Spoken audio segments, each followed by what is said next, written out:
Good morning. This is Pastor Jeff. It is Wednesday, August 19th, and our three readings today is Psalms 130, Genesis 45:16 through 28, and Matthew chapter 8, verses 1 through 13. Now let us hear the scriptures. Help, God! The bottom has fallen out of my life.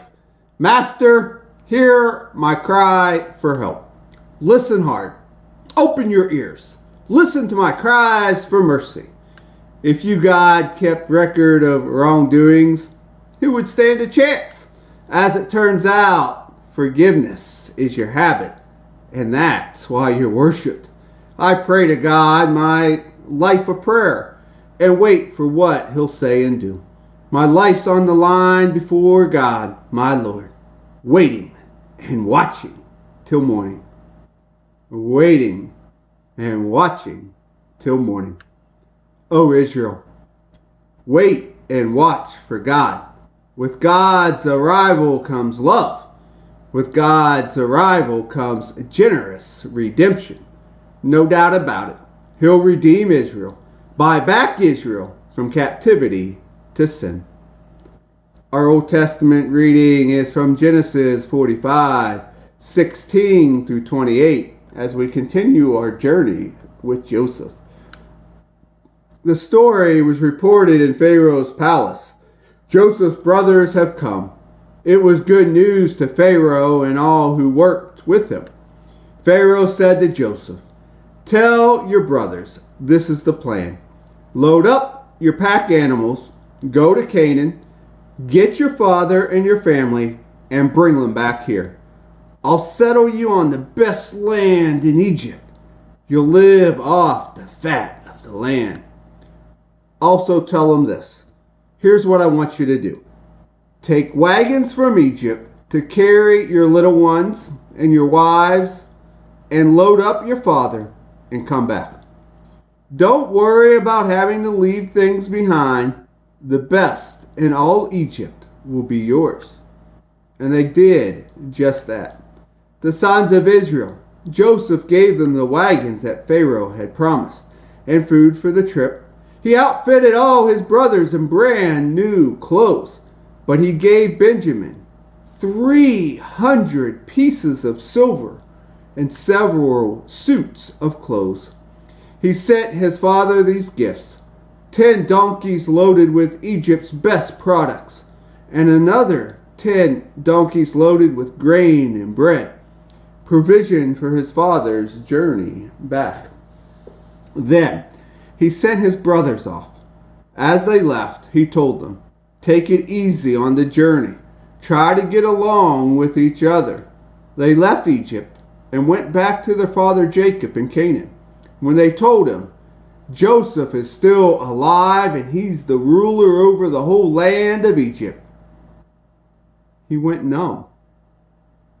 He couldn't believe his ears.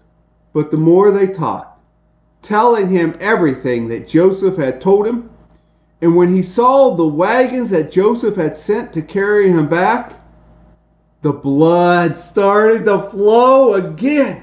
Their father's Jacob's spirit was revived. Israel said, "I've heard enough. My son, Joseph, is still alive. I've got to go and see him before I die." Our New Testament reading today comes from Matthew chapter 8, verses 1 through 13. Jesus came down the mountains with cheers of the crowd still ringing in his ears. Then a leopard appeared and went to his knees before Jesus, praying, "Master, if you want to, you can heal my body." Jesus reached out and touched him, saying, "I want to. Be clean." Then and there, all signs of the leprosy were gone. Jesus said, "Don't talk about this all over town.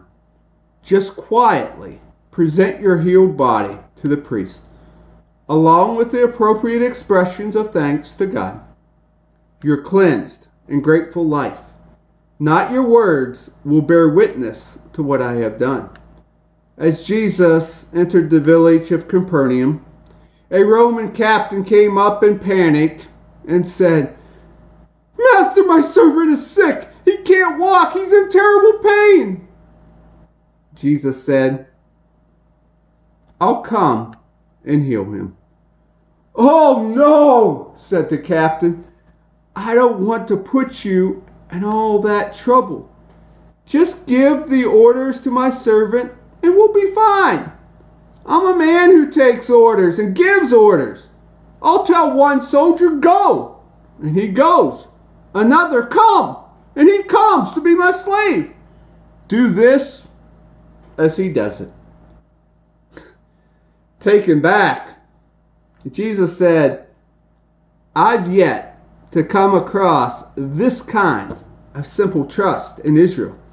The very people who are supposed to know all about God and how He works.